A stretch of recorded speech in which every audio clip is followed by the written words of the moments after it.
Britain, arguably perhaps more than other nations, has embraced globalization. Our economy is absolutely reliant on access to international markets, and they can be so easily disrupted, as we saw with the explosion in the Nord Stream 1 gas pipeline, how that's affected gas prices. We've seen the interruptions in Ukraine because of those grain ships can't get out of Odessa, is another example. So we're creating budgets which you can't do in silo. Our economy and our national security are one and the same thing. And Britain steps forward, arguably most than others, to make sure that we use our hard power along with other nations as well. So there's an exemplar, if you like, that Britain needs to be able to continue to lead. We can only do that if we move up to 3% GDP. Armed Forces Minister James Heappey has threatened to quit if the government goes back on its 3% pledge. There are sources saying that Ben Wallace might do the same. How concerned are you about that?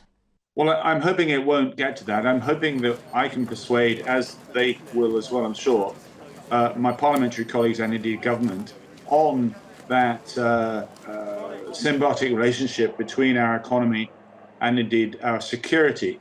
Because if your economy is affected because of a lack of security, there'll be little money for any government department, let alone defense. So there is I think, a particular argument, a particular case for investing further in defense.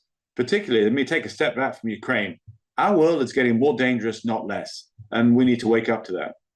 Yeah, in relation to Ukraine and Kherson at the moment, we see that the Russians are telling people to leave the region, warning of an upcoming Ukrainian offensive. What does that signify to you?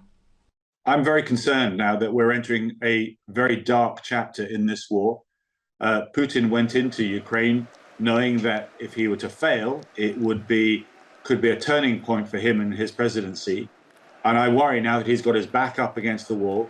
Who would have ever thought the third largest army would be defeated by the Ukrainians? They've done an incredible job, but it does mean he could resort to something drastic, either using a tactical low-yield nuclear weapon himself, or indeed attacking a nuclear power station.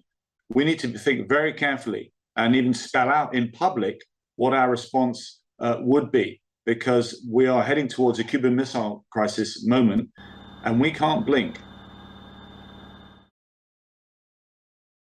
If you enjoyed this video, don't forget to like and subscribe to our channel.